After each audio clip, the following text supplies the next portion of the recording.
Recovery is not for the faint of heart.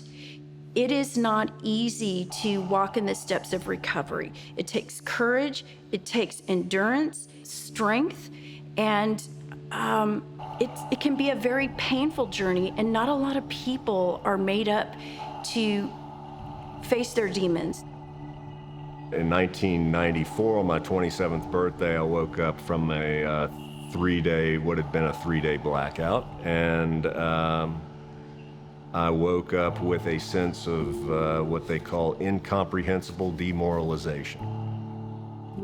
I was 44, I have a 6-year-old son, I had a $300 a week cocaine habit, and I was trying to figure out what I could drink before going to pick up my son and going to teach your kids dance. I found myself continuing to drink more and more and getting less and less, having less and less fun. And then the idea that I had to look in the mirror one day and said, Mel, this has happened to you. You're not only like your mother and your father, who were both alcoholics, but you've become better than they have at the job. I thought it was me that was causing the issue. And if I just did it this way or that way, maybe that person wouldn't drink. Maybe they wouldn't do the things they do. It's like, if only. We've been looking for a magic pill to treat addiction for as long as there have been substances. And the one thing that heals more than anything else is story. The power of story, the power of one person to sit down with another, one alcoholic to another, and tell them, hey, this is my story. Welcome to Hope Ripples Out, the Council's 75th anniversary celebration. Today, we celebrate the story of the Council, and we honor the legacy of the leadership of Mel Taylor, President and CEO. This is our 75th year of continuous operation. Yeah, it's pretty cool. And for me to talk about the evolution of addiction and alcoholism treatment, I have to go back to really the origins of Alcoholics Anonymous. Bill Wilson and Bob Smith, who were founding Alcoholics Anonymous, realized that one missing dimension of the treatment of struggling alcoholics and addicts was on getting the American Medical Association to recognize addiction as a disease. In Texas, at that time, if you were an alcoholic, you ended up in a sanitarium. If you became a ward of the state in the sanitarium, the future was pretty grim.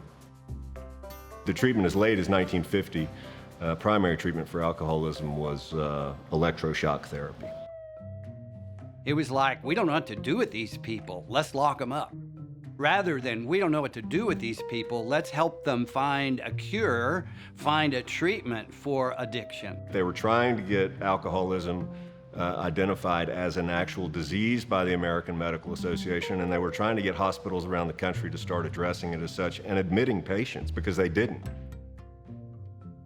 Drug abuse, including alcohol use, was something that scholars, scientists, and medical people really didn't know what to do with. And the understanding of what addiction was really wasn't something they got. The foresight of Bill and Bob to understand that what was needed was not another AA program. What was needed was a public program, a committee, a community effort that really helped people understand alcoholism as a disease. And they thought forthrightly and very perceptively that the best way to do that was to bring someone in to go around the country educating the community on alcoholism and addiction. And the woman that stepped up was a woman named Marty Mann. She had relapsed so many times that she thought that doing this work would be a way to help her prevent relapse by going around the country, but also telling her own story and engaging in people. Alcoholism has too long been a taboo subject, just as tuberculosis used to be 40 years ago. We're trying to teach people the truth, that alcoholism is a disease, and that because it is a disease, it should have no stigma attached to it. Marty then was brought back to Houston and gave a speech to the local clubs, hence the spawning of the first Houston Committee for the Education on Alcoholism. And this is 1941, 1942. It took her from 1943 to 1956 to actually accomplish the recognition of alcoholism as a disease. So the council was founded to educate the public. Later, it became pretty obvious that information and education was only a first step, and maybe it's only a half step, that people who are suffering from disease of addiction, they don't know so much need the information as they need help, direct help. It's difficult. It's difficult, and it's in the beginning, I think it's hard to understand, not recognizing that it truly is a disease, and there is shame associated with it. And you know, in sharing my story, I've learned that there are a lot of people who, like me in the beginning, are dealing with shame and embarrassment, and they don't want to talk about it. I was a child of a parent with an addiction, and I wasn't allowed to get help. I wasn't allowed because of shame and stigma. You know, my father was afraid. When I was in recovery in the very beginning, just as a woman and as a mom, I experienced a lot of shame, and I felt the horrible stigma that was associated with that. We also believe that shame and the stigma is the underbelly of all addiction. So we are absolutely we're talking shame, we're educating on shame. We are hopefully healing from shame to get them to shift that core message, to have love for themselves and have compassion for themselves and others. So the council can be a guilt and shame car wash, right? On many, many levels, right? And go in and out the doors enough, you'll learn a little bit. Some of that'll go away, and then you'll build more trust and help with some of that healing, some of that hurt. I can't help myself unless I'm helping somebody else. But what's the paradox? I can't help somebody else unless I'm helping myself, right? The miracle of Alcoholics Anonymous was two guys sitting down at a breakfast table. You know, they were strangers. They were total strangers. And what they had was story. What they had was a story about being an alcoholic and what that felt like, and the cravings and the night sweats and the failed relationships and the lost jobs and the hurt kids and all of that stuff. It's fundamental to who we are at the council. You know, we want to hear your stories. This is a place, it's a safe haven for everyone who is suffering from alcoholism, addiction, a child of an alcoholic. And it gives everyone a safe place to hear true stories of experience, strength, and hope. And I would call that the best ripple effect.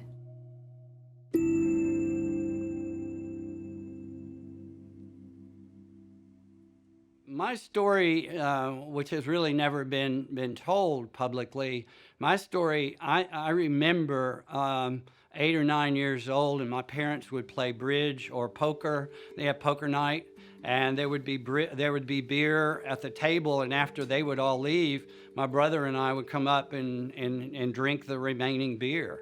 Or I would come up on a Saturday and said, I want a swig, I want a taste. And my dad would give me a taste of beer. And that turned into a really big gulp of beer. And I liked it, and I developed a taste over time. So I drank growing up, and I lived on the border, so access to alcohol was legal in Mexico. So I could drive to Mexico and I could drink. But it never really became a problem for me until after college. My routine was to come home, light a cigarette, make a drink, maybe smoke a little pot after dinner with some friends, and eat lots of munchies and food that wasn't particularly healthy. And that was a behavior that went on for a long time. And I'd come home from playing tennis and was not feeling particularly good and coughing a little bit, and chest was very tight. And I made myself a rum and Coke, And I walked in and put the rum and coke down on the table, and I opened the drawer and I lit a cigarette, and I kind of looked up, and in the mirror was somebody I didn't recognize. It was a gray-skinned, very long, straggly beard, bloody eye, bloodshot eyes, and pardon my French, but this individual in the mirror looked at me and said, "Shit or get off the pot." And it was as bold and vivid and alive to me as anything I've ever felt or seen. And I put out the cigarette and I poured out the drink. That vision is still there, and I still have that mirror, and it's at my desk. And it's the moment of truth mirror for me. And when I'm walking into something that's big or making a decision, I take a look in that mirror and see exactly, what am I saying? What am I believing? Am I being true to me? Am I being honest to me? And that was my turning point. It really was.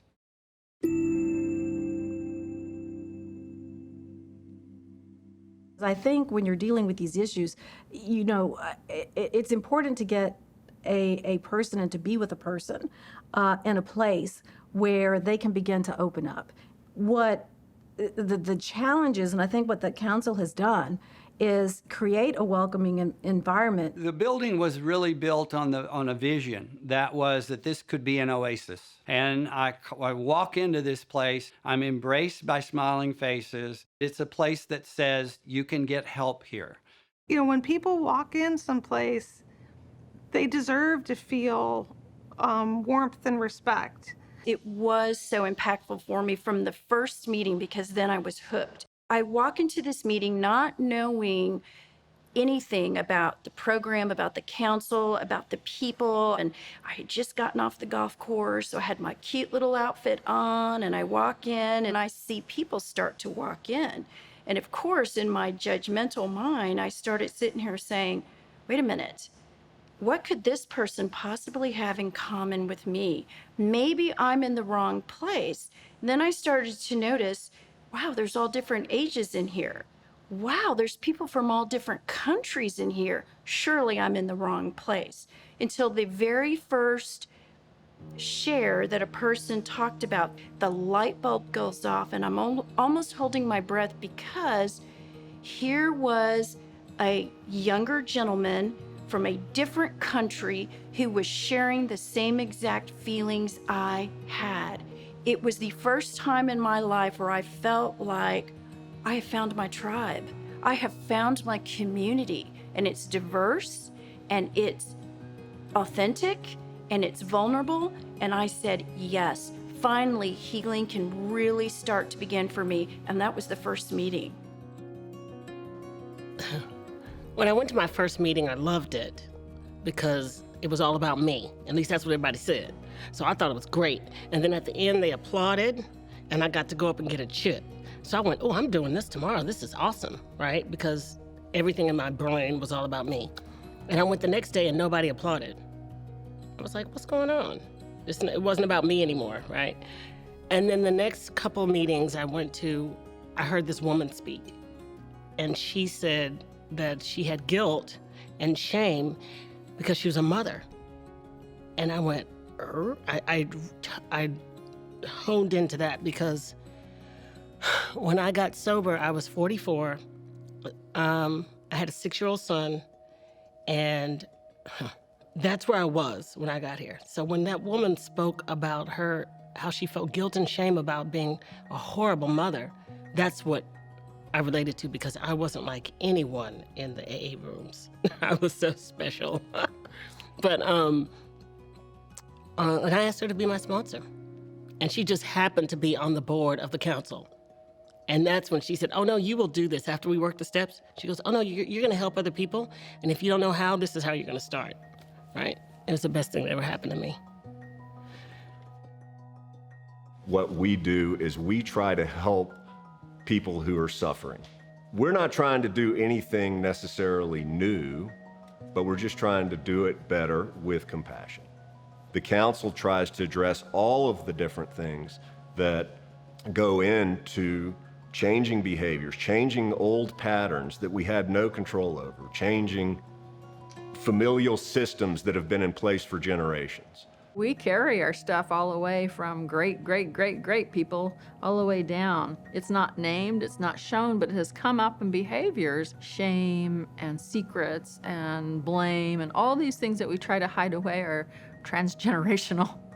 And so the way my mom was attracted to my dad is because she came from that same type of system. And in our treatment, we help stop that replication. When you're working with the whole family, people think children aren't impacted, and that's a falsehood that has been shown time and again. You're helping prevent that cycle of addiction from continuing by providing services to prevent it among the child.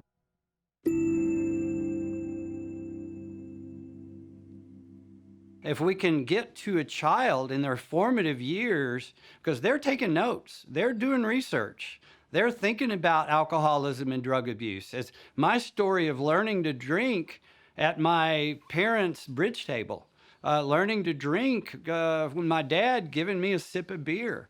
That's where those decisions start. The earlier upstream we get, the better we are for laying a base, providing a firm structure for families. That voice of dad, that voice of mom is forever in their ear saying, hey, this is not acceptable. This is not what you should be doing. This is not what we do. There's a way out. And I think those early prevention efforts are invaluable. The ripple effects get bigger and bigger and bigger with the generations of people that come after me. My daughter, her children, and the children after her. To stop this family dysfunction from going into the next generation. So what they helped me to realize is that it's not just me. This is coming from my family. You know, one doesn't realize the effect that they have on the people around them. The sickness that I spread, I found out about after I got sober. Like, I thought this whole addiction thing was happening to me, just to me. Well, why do you care? I mean, I'm not hurting anybody else. And I had no idea on the effect it had on my parents, my son, because I found stuff on him. And I was like, whoa, I said, honey, we got to pump the brakes. Let mama tell you something. So I sat down and told him my story. And we'll see. That's all I can do, is share what happened to me. I don't want to that's a ripple I want to stop. That's something I don't want to go any further when it comes to addiction and that tornado. If you talk about starting from the drop and rippling out, what I've learned, I get to do this. And I get to become part of that ripple. When we work with one person, we can know that there's that ripple. When one person walks out our door, they're that drop. And that's just really powerful if you really think about it. We have no idea how far that reach has gone. I count on my own experience as someone who has been a recipient of the programs and services that the council provides. Specifically, it was the Center for Recovering Families. Had that service not been available to me and to my family, I don't know if I would be in recovery today. My connection is through my son, Jason. He was struggling as an addict and needed help, so he was referred to the council. So as a mom, it first of all, it provided the resources that Jason needed to find a place for recovery. But then as a family, we decided to do family counseling, and it helped us as a family to do some healing because we realized that this addiction affected us all. Talk about the ripple that's 10 years out, 20 years out, 27 years out in my case, right? I mean, I was the first person in my family to get sober. And I wasn't the last, right?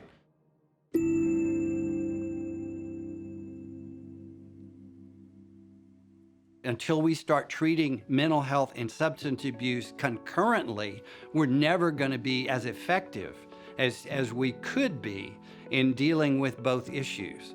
So we've really got to change the whole paradigm. It's got to be a full suite between medical schools, medical practitioners, psychiatry, and substance abuse professionals all getting together on the same page.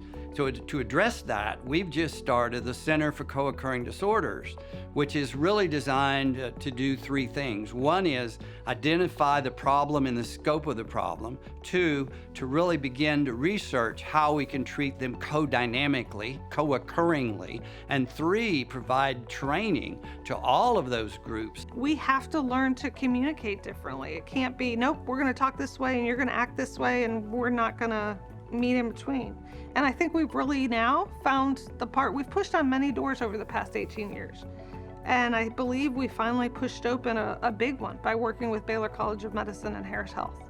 I think that there's great momentum and progress that's being made because of the council, the center, and others. But I think that we really need to understand who is affected by substance use disorders and rid ourselves of the stereotypes, because it's pervasive. It's pervasive in this country. And I think that we just need to, get real about that and have this conversation in a very public way. Which I actually think that Mel has done part of his thrust at the council has been this idea that we want to be an organization that is always here for the community. A lot of the growth of the council over these years, is attributable to the work of Mel Taylor.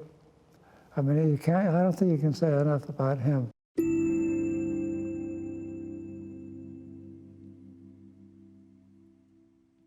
Mel's a good salesman. Mel can sell a Q-tip to a cotton ball, honey. But in the most kind of smooth way, right? He, to me, is ease and comfort. There's nothing complicated here. There's no hidden agenda. It just is. He's a great friend. He's a great man. He's a great father. He's just a great human being. And one of the things that I personally have enjoyed about Mel is his ability to just calm me down. I am a huge fan and supporter of Mel. I just think he's great. I've learned a great deal from his servant nature, like his ability to lead as part of and not just be all the way in front of. And it's contagious. He's contagious in his energy and his passion and his drive. He expects a lot, but he also gives a lot. I believe that Mel really laid a great foundation, just with his leadership and his work ethic and his dedication, every day wanting to help people. And that's someone you want as a friend, and that's someone you want as a leader. He's a fighter for injustice. He's a true social worker. He's a good guitar player too. He wrote some songs. And even a yogi. So yeah, he's kind of a special guy. 3 decades of work anywhere is an accomplishment. I think the council was lucky to have the right guy in the right place at the right time, and I don't think the council would be here without him 75 years on. I can talk about Mel all day long. So off camera, what would you like to know about him? Let's go, keep going, guys.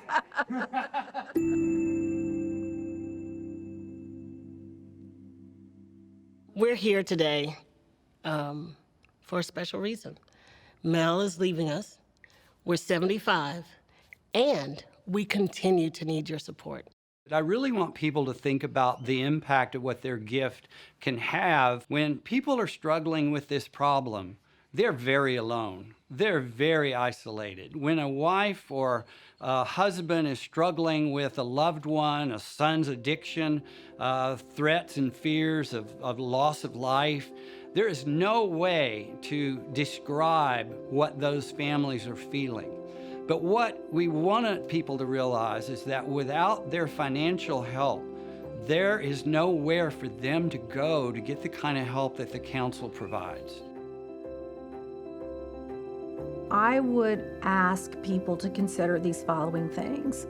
If you've received a service from this organization, what has it meant to you? If you are a person who is a citizen of the community, what has this resource meant to you? So I would ask the question, what does it mean to you not to have the council here? We are the first place to start if you have any kind of issue with substance. We have always been there for people in all walks of life. And these kind of donations and funding are necessary to keep the work up. We're literally saving lives. Sometimes not just one life, but an entire family's life. We're there on the front lines, ready to respond 24/7, 365. And if we're not willing to step it up and quite frankly, write as big of a check as we possibly can, then this resource is going to be at risk.